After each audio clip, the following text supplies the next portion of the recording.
Bwana Yesu asifiwe. Haleluya. Ninamshukuru Mungu tena kwa nafasi hii nzuri aliyotupatia, lakini pia namshukuru mwezeshaji wetu wa somo la afya. Mimi nimebarikiwa sana. Wangapi mmebarikiwa? Kwa kweli nimebarikiwa sana, na kesho nitawahi tena kumsikiliza. Tunapoendelea na somo la kaya na familia, nataka usisahau somo letu la kwanza lililozungumzia juu ya mpango wa Mungu au makusudi ya Mungu kwa ajili ya ndoa na familia. Na tukagundua kabisa kwamba shetani aliingilia mpango mzuri wa Mungu ambao tuliona katika masomo yale, ile somo la kwanza. Sasa nikawaeleza kwamba mfululizo wa masomo yote tutakayokuwa tukijifunza ni kujaribu kurejesha mpango wa Mungu. Na sasa jana tulijifunza juu ya kanuni za kutatua migogoro katika ndoa na familia. Tukaona kanuni mbalimbali, lakini kiungo kikubwa cha kuleta suluhisho la kudumu katika migogoro ni jambo la kusamehe. Leo tutajifunza juu ya msamaha.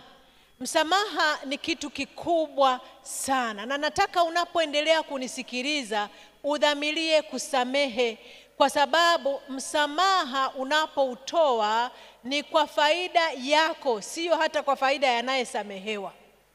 Hilo ulijue. Na kama unahitaji kufaidika na unahitaji kuendelea kuwa mtoto wa Mungu, kuendelea kuwa Mkristo, basi dhamiria kusamehe.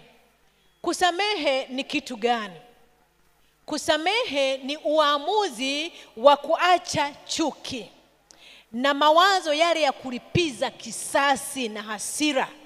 Unaachana navyo, ule uchungu wote unakuwa umetoka. Hiyo ndiyo maana ya kusamehe. Unapomtamkia mtu kumsamehe, ni lazima hilo tamko liendane na kile kinachoendelea moyoni na katika akili na hisia zako. Ile shwari ya moyo ndio inapaswa kutokea unapokuwa umesamehe.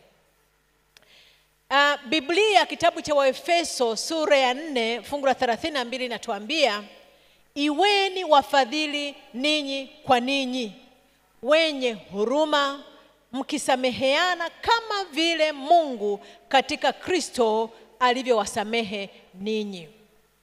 Kusamehewa na Mungu ni zawadi kubwa sana ambayo kila mwanadamu, kila mwenye dhambi anaitamani. Lakini kabla hujapokea zawadi hiyo, Mungu anatuagiza kusameheana. Na ninapozungumza juu ya somo hili la msamaha, linaenda zaidi ya msamaha ndani ya ndoa, msamaha ndani ya familia, linaenda mpaka mbali kufikia msamaha hata kwa marafiki, kwa majirani, kwa wafanyakazi wenzetu katika jamii.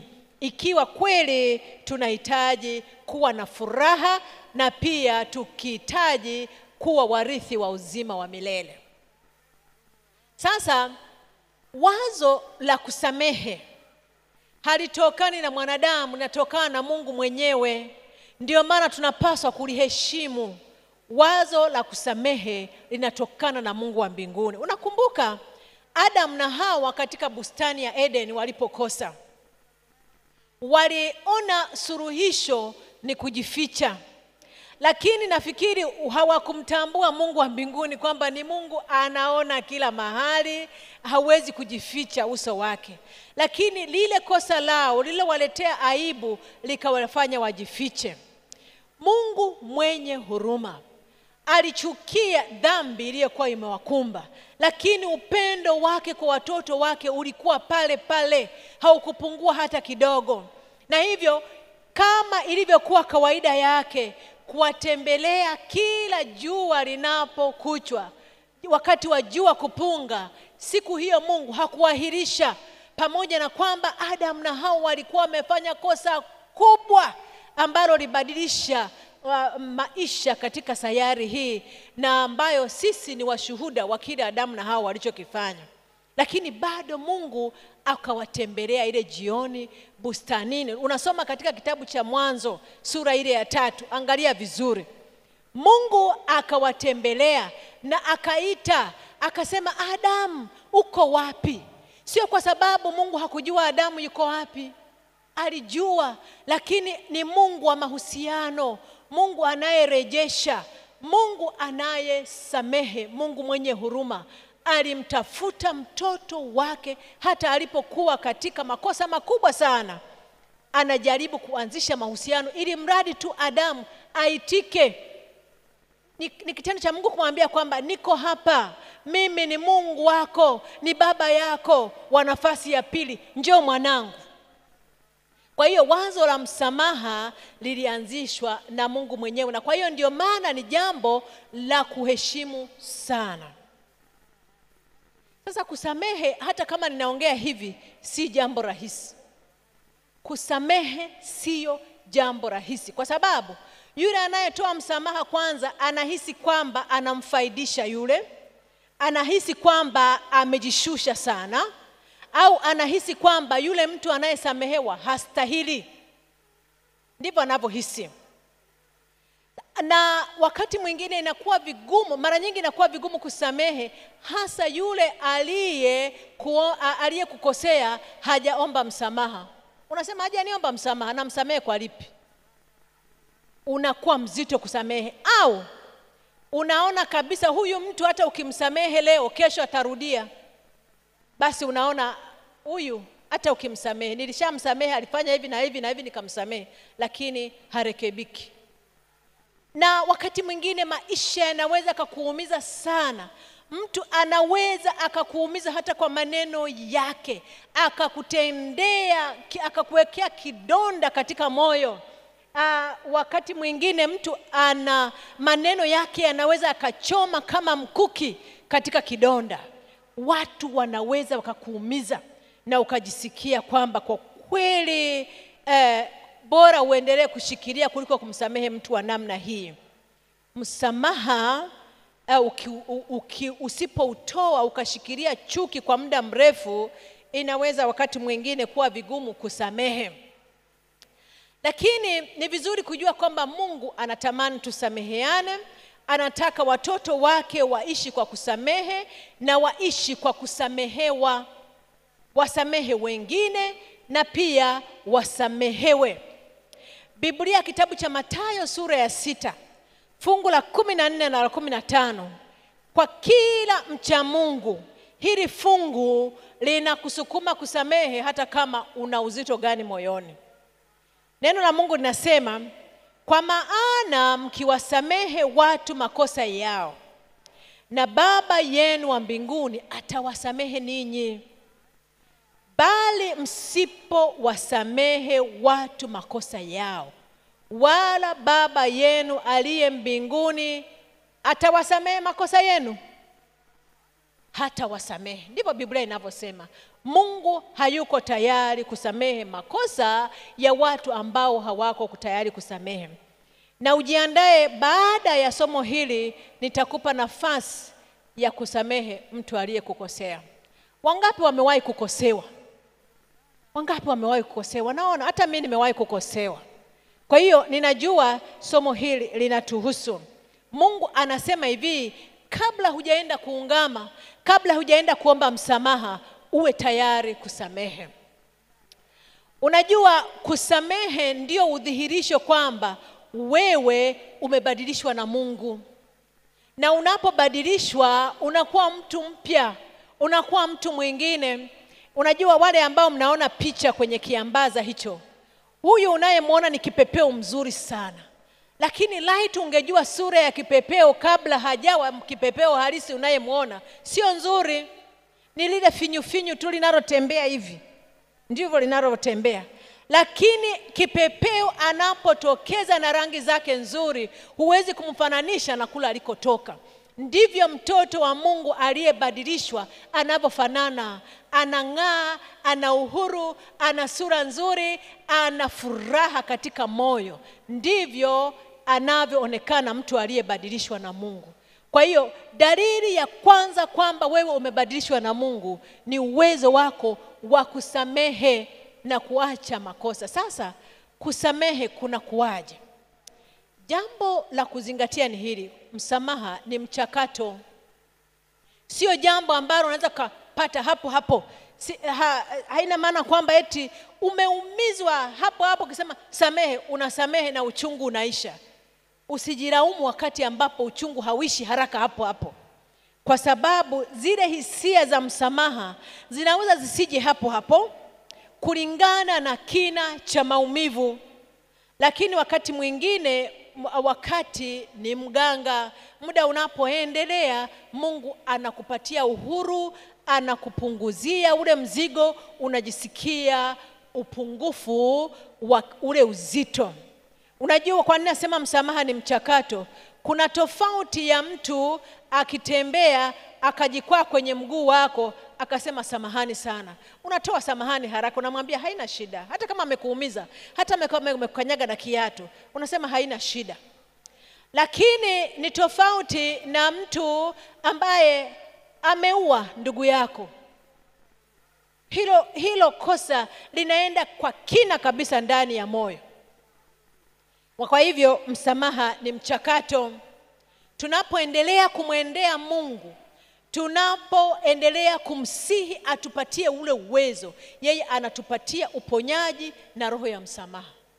Kwa hiyo kile kitendo cha mchakato kuanza ni wewe unayekianzisha, ni wewe unayekikubaliana nacho kwamba Mungu, niko tayari kusamehe. Ule utayari wako Mungu anakuwezesha. Alafu kwa hiyo unaposikia uchungu bado unakaa, wakati unapoendelea kulifanyia kazi, maumivu yanapoendelea kudumu, hayaondoki kwa haraka, usijisikie hatia yasipoondoka mara moja, kwa sababu tunapokuwa na bidii ya kutamani kubadilika, Mungu anatusaidia, anatupatia uhuru, na tunakuwa kama Yusufu. Unajua Yusufu alipokuwa na wasamehe ndugu zake, mliona ilikuwa rahisi? Yusufu alikuwa mpaka naenda chumbani, mara alie, mara afanye hivi. Ni kwa sababu uchungu ulikuwa mzito, akiwaona hawa ndugu zake na sura zao. Anakumbuka siku ile alipouzwa utumwani bila huruma, wamemaliza kula chakula alichowapelekea.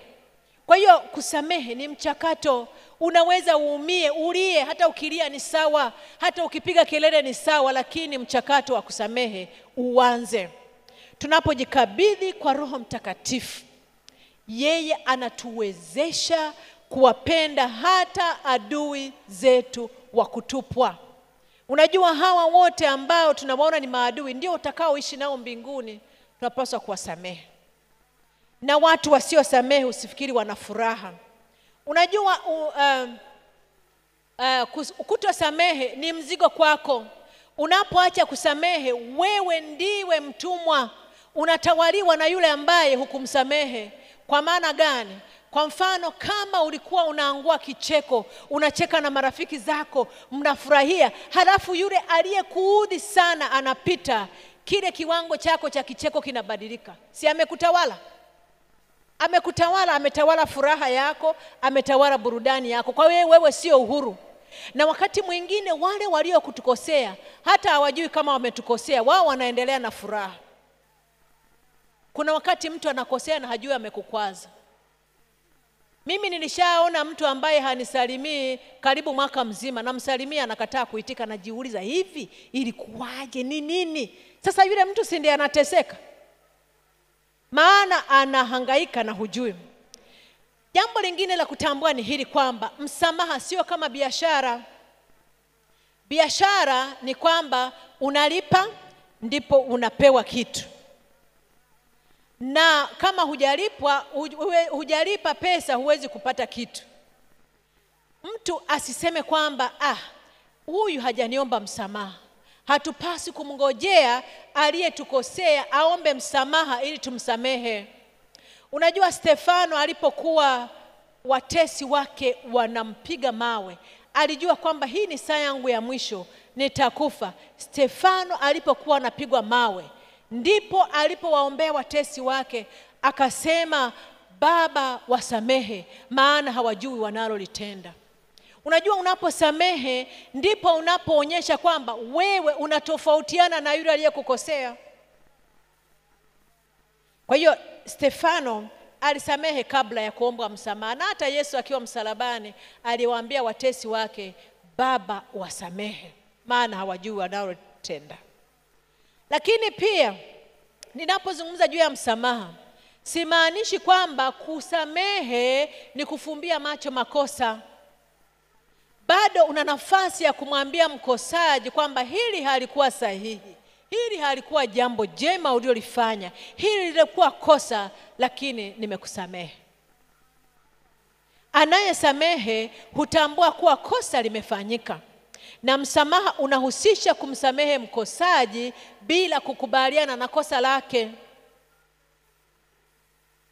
Yesu alipoletewa yule mwanamke aliyekamatwa akiwa anazini, alipoletwa kwa Yesu, Yesu alimsamehe. Alimwambia hivi, wala mimi sikuhukumu. Katika kitabu cha Yohana sura ya 8 fungu la 11, alimwambia hivi, wala mimi sikuhukumu, nenda wala usifanyeje, usitende dhambi tena. Hakumwambia ukukosa. Kwa hiyo unaposamehe haina maana kwamba unaacha kuangalia makosa. Sasa katika kusamehe ni lazima ujishughulishe, ni shughuli kabisa. Lazima usiseme tu basi itatokea kusamehe. Kuna mambo ya kufanya. Jambo la kwanza ni hili: usiruhusu maumivu ya kufanya uwe na uchungu na kupoteza imani kwa Mungu pamoja na wanadamu wote. Wapo watu wanaoacha kanisa kwa sababu fulani amewakosea, lakini Mungu hajawakosea. Wapo watu ambao wanachukia wanadamu wote. Alikosewa na mwanamke mmoja, anachukia wanawake wote. Alikosewa na mwanamume mmoja, anachukia wanaume wote. Usichukie wanadamu wote kwa sababu ya mtu mmoja aliyekukosea. Na ndivyo inavyotokea, kuna mwingine ananunia ukoo mzima kwa sababu alikosewa na mtu mmoja.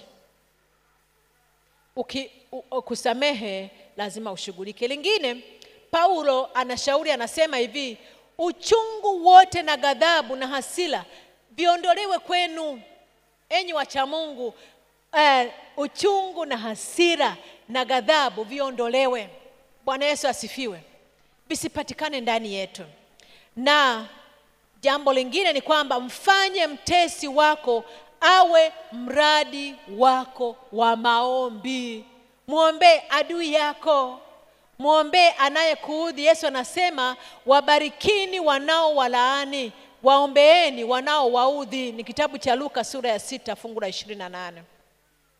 Unajua, unapomwombea adui, kinachotokea sio kwamba tu adui yako anabadilika, lakini Mungu anafanya maajabu pia kwa yule anayeomba. Mungu anatenda jambo ndani ya moyo wako wewe unayeomba, hata kabla hajatenda jambo ndani ya yule mkosaji. Lakini pia muombe Mungu mahususi kwa ajili ya neema yake ya kudumu ya kukuona kwenye maumivu. Kwa hiyo huo unashughulika, unaombea ile hali, mlilie Mungu akusaidie. Halafu usikalie sana maumivu, bali ruhusu Mungu afanye kazi yake ndani yako kupitia hayo maumivu. Wakati mwingine watu wanapotuchukia wanatukuzia karama ya upendo. Tunajifunza kupenda, maana kama kila mmoja angekuwa na kupenda, usingejua namna ya kumpenda adui. Kwa hiyo wakati mwingine umuulize Mungu, unataka kunifundisha nini katika mapito haya? Mungu anakufundisha. Tukiangalia kwa makini tutaona kwamba Mungu kuna kitu anajaribu kufanya kwa ajili yetu na ndani yetu. Nataka niwaambie kwamba kuna faida katika kusamehe. Bwana Yesu asifiwe. Kuna faida katika kusamehe. Kuna kazi nataka niwapatie hata wale mnaonisikiliza kule kwenye vituo vyenu. Kuna kazi nataka kuifanya. Tunataka kumaliza mikutano hii tukiwa huru na huru kabisa. Wewe utapewa karatasi. Kila mmoja atapewa karatasi. Na katika karatasi yako hiyo utafanya hili ninalokuambia. Na naomba mahali popote ulipo katika vituo, jaribu kupata uwezekano upate karatasi fulani. Kuna mtu nilimuomba wasaidie kugawia karatasi na natumaini atafanya hivyo. Katika karatasi hiyo kuna pande mbili za karatasi. upande wa kwanza, andika majina ya wale wote waliokukosea. Waandike vizuri. Hata kama huyo mtu alikwisha kufa, muandike. Maana tunataka uwe huru. Halafu upande mwingine, andika majina ya wale ambao wewe umekwisha wakosea. Wangapi wananipata? Asante sana. Andika upande mmoja majina ya wale watu ambao wamekukosea, na upande mwingine andika majina ya wale watu ambao wewe umewakosea. Tunataka kwenda mbinguni, wapendwa. Tunapokuja mbele za Mungu tunahitaji ushindi, na ushindi ni mchakato. Tunataka kuanza hii safari. Hata kama ni mwenzi wako, ni mume wako, ni mke wako, andika. Halafu hatua itakayofuata, wakati Pastor Mbaga atakapokuwa anawaomba kuleta maombi, kwa maombi pamoja na yale ambayo Pastor Mbaga atakuelekeza katika kuomba, hili liwe ombi lako la dhati: Mungu nijalie niwasamehe hawa watu wote kabisa, uniwezeshe, maana mimi siwezi. Halafu na mimi nitawaomba msamaha hawa watu ambao walinikosea. Ufanye hivyo, utakuwa unajiandaa kwa safari ya kwenda mbinguni. Na hata kama ni mtoto wako ulimkosea wewe, ukamuombe msamaha. Nenda ukamuombe msamaha. Ni mkijana ulimkosea mzazi wako, kamuombe msamaha. Ni mume ulimkosea mke wako, umuombe msamaha. Ni mke ulimkosea mume wako, muombe msamaha. Na usisubiri kuombwa msamaha ili usamehe. Kama alikukosea mtu, nenda kamtangazie uhuru, nenda kamtangazie msamaha. Kuna faida katika kusamehe. Na kesho tutaendelea kujifunza juu ya faida za kusamehe. Nitakwambia, na ninakuomba tu usikatae kujaza hiyo karatasi, kwa sababu utazipata hizo faida ninazo kwenda kukuambia siku ya kesho. Umwambie na jirani yako, umwambie na rafiki yako, umwambie na hata adui yako. Umwambie kesho kuna somo kuhusiana na kusamehe. Usikose kesho tutakapokuwa tukijifunza juu ya faida za kusamehe. Mhakikishe wenyewe mnaogawa makaratasi watu wote wamepata hizo karatasi. Kumbuka, upande wa kwanza ni wale waliokukosea, upande wa pili ni wale uliowakosea. Jiandae kuwasamehe. Na hizo karatasi nitaongea na Pastor Mbaga, atawakumbusha. Mtazileta hapo mkiwa mnawatangazia wengine msamaha. Na mimi niko pamoja, tutaomba, kwa sababu kusamehe sio jambo rahisi, lakini Mungu anatuwezesha. Tutapata uhuru usio wa kawaida. Hebu na tuombe. Baba mtakatifu, uishie mahali pa juu mbinguni, tunakushukuru sana Mungu wa milele, kwa sababu wewe ni Mungu mwenye rehema tele. Wewe Mungu ni Mungu unayesamehe. Ni Mungu ambaye pia umetuagiza kuwasamehe wengine. Ninakuomba Bwana utusaidie, maana hili hatuliwezi, ila unapokaa ndani yetu na kutuwezesha, tunaamini kabisa tutaweza, na tutakuwa na amani na watu wote waliotuzunguka, tukijiandaa kwa ajili ya ufalme wako. Tumeomba katika jina lake Yesu, amen. Na pamoja na kwamba nimeomba, niwaambie jambo jingine. Ikiwa unapenda kuomba sala ya Bwana, ile sehemu inayosema utusamehe makosa yetu kama tunavyowasamehe waliotukosea, basi uanze kuliomba baada ya kuwa umesamehe wengine.